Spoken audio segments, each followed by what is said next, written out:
Olá, a gente vai estudar, né, na língua portuguesa sobre verbos. A primeira parte, né? O que é um verbo? São palavras que indicam, é uma palavra que indica ação. Em geral, não é difícil identificar o verbo em um enunciado, né? Entretanto, dizer características do verbo permitem classificá-lo como tal, né? É fácil de perceber, não é uma tarefa tão simples assim. Nessa aula, a gente vai conhecer o funcionamento dessa classe de palavras, né? Quanto à sua forma, a maneira como ela se relaciona com outras palavras e os sentidos, né, que ela veicula. E aí vamos ver o verbo na perspectiva morfológica. O verbo é formado por 3 elementos, né, estruturais: o radical, a vogal temática e a desinência. O radical ou a raiz é a sua base. Por exemplo, no verbo vender, por exemplo, né, esse V-E-N-D é o radical dela. Então, ó, vendo, vendam, vendessem, vendíamos. Né? Vocês percebem que o radical não muda. Né? Ele é estável na estrutura do verbo. E aí, ao radical, junta-se uma das 3 vogais temáticas: A, E ou I, né? Correspondente às 3 conjugações dos verbos da língua portuguesa, né? Então, a vogal temática A pertence à primeira conjugação. Exemplo, verbo amar, que termina em A, R. Vogal temática E faz parte da segunda conjugação. Exemplo, derreter, vender. Vogal temática I faz parte da terceira conjugação, como, por exemplo, o verbo sorrir.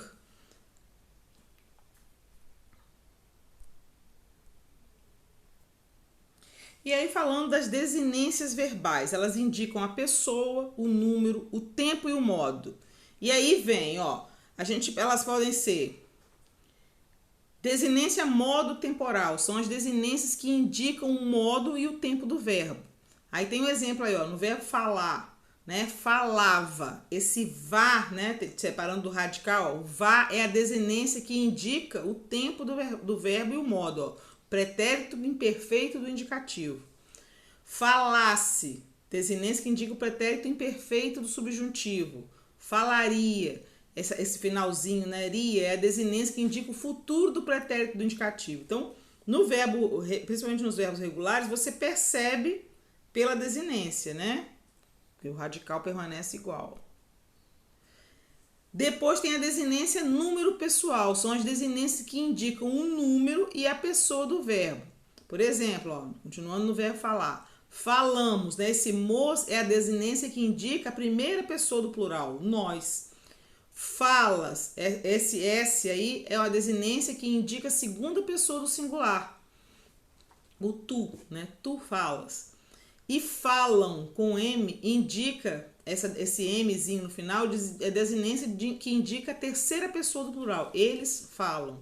Né? Então, vocês percebem, a gente já viu o radical, perceberam? A gente viu o radical, né? A vogal temática, que no caso do verbo falar é a vogal temática, é a A. Né? Você vê que depois do radical, ó, F-A-L, vem a vogal temática A. E o finalzinho é que é a desinência, né? Tem a desinência no número pessoal e a desinência modo temporal, que foi o que a gente viu primeiro. Então, prestando atenção, né? É fácil de classificar. O verbo pode ser flexionado, né? Pode ter flexão de pessoa. Essa flexão de pessoa exprime a relação entre quem realiza o processo verbal e quem participa ou não da situação de interlocução. Observe, quando eu falo lá durmo, né? É a primeira pessoa. Né? Eu durmo. Então, eu estou me referindo a quem realiza a ação de dormir, que é quem fala, né? O enunciador da oração. No exemplo, dormes, né? Segunda pessoa, tu dormes. Quem realiza a ação de dormir é com quem você está falando, é o interlocutor, com quem se fala. E quando no exemplo, dorme, é a terceira pessoa. Ele dorme, é quem realiza a ação de dormir, é sobre quem ou o que se fala. Essa pessoa não participa da interlocução, né? É de alguém que a gente está falando, é ele. Flexão de número, né? Indica os participantes do processo verbal. O singular indica que tem um participante só. O plural indica mais de um participante. Aí tem um exemplo, a tirinha do Garfield, né? Aí tá lá, ele fala lá, nós gatos gostamos de nos sentar em lugares altos para reforçar a nossa superioridade. Aí ele olha, no último quadrinho, ele tá pedindo socorro, né? Então, nessa tira aí, o Garfield, ele flexiona o verbo na primeira pessoa do plural, quando ele fala assim, nós gostamos, né? Nós gatos gostamos, o verbo gostamos, que se inclui no grupo ao qual se refere o processo verbal. Né? Ele está se incluindo no grupo de gatos. Né? O humor da tira está na percepção de que, na verdade, o Garfield não tem predileção por lugares altos, né? Que ele subiu, mas não sabe descer. Os gatos, na maioria, têm, ele se referiu ao plural porque ele se incluiu na classe, mas a graça tá que, na realidade, o Garfield mesmo, apesar de ser um gato, ele não gosta muito de lugares altos. E a gente tem a flexão de tempo. Quando eu flexiono, a flexão de tempo situa o processo verbal em relação ao momento em que ele é enunciado. Ele pode ser, o processo verbal pode ser anterior ao momento da enunciação, né? Pode estar no pretérito, ou ele pode ser simultâneo a esse momento, que é no presente, ou ele pode ser posterior, né? Um tempo futuro. E aí a gente tem lá o pretérito, subdivide-se em pretérito perfeito, pretérito imperfeito e pretérito mais que perfeito, que é um tempo verbal mais formal que a gente quase não usa, mas que é bem legal fica bem bonita a fala, né? Uma fala mais culta. O futuro, ele pode ser dividido em futuro do presente e futuro do pretérito. Já o presente, ele é indivisível, não divido, né? Presente já está falando, é o agora, é o momento que se fala.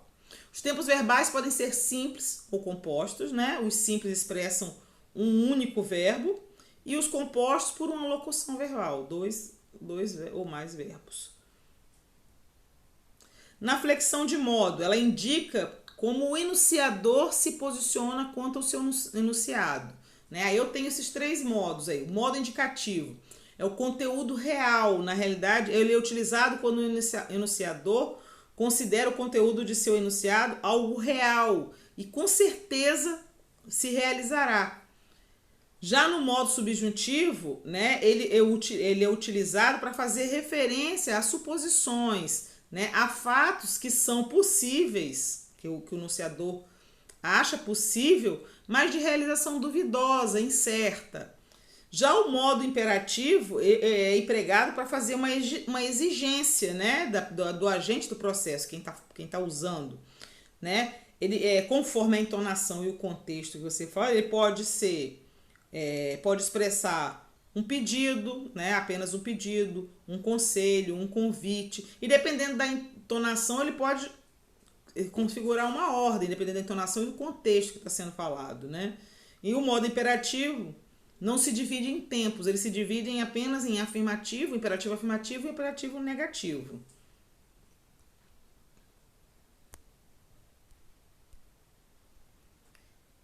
E aí eu tenho lá, ó, o indicativo, eu posso dividir, né? Presente, pretérito e futuro. Tá lá, o presente não divide. O pretérito, ele pode ser imperfeito, mais que perfeito, ou perfeito. E o futuro, futuro do presente, futuro do pretérito, como a gente já viu. Né? No subjuntivo, eu divido em três tempos verbais. O presente, o pretérito e o futuro. E o imperativo não divide em tempo, apenas em negativo e afirmativo. Né? O verbo na perspectiva sintática. Na língua portuguesa, nem todas as frases contêm verbo.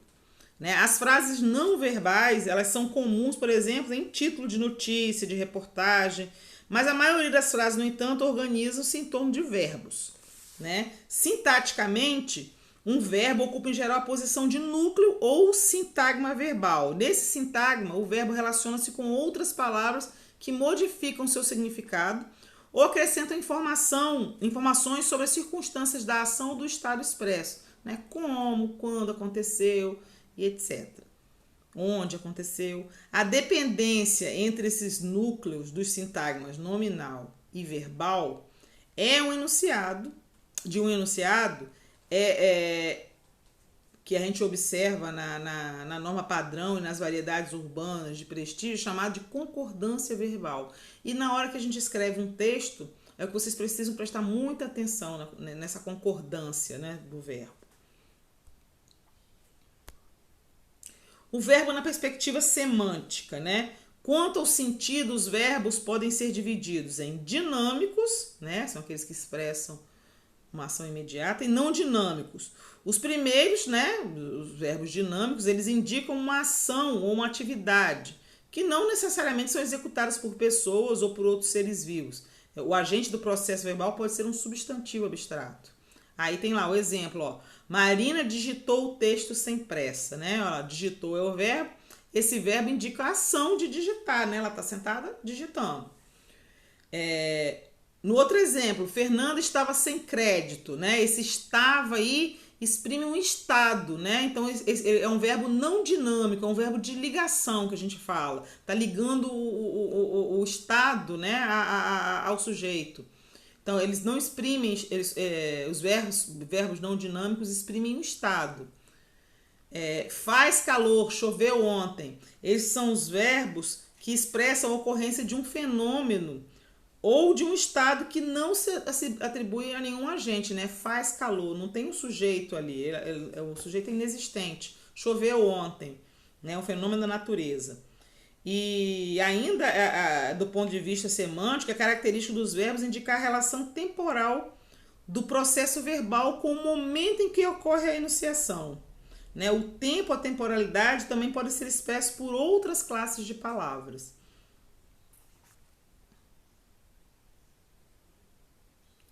E aí a gente fica por aqui. A outra parte de verbos a gente vai ver em outra aula, tá? Então só para ter uma noção. Na realidade, vocês já viram verbo ao longo da vida de vocês no ensino fundamental e também já no ensino médio. É só uma revisão para a gente conceituar. Verbo, a palavra que indica ação, né? A grosso modo a gente vai falar. E a gente pode classificá-lo através dessas perspectivas que a gente viu agora nessa aula. E prestem atenção nos slides que eu fiz, na fala, e tentem fazer a atividade que eu vou postar na plataforma. Beijos, até a próxima aula sobre verbos.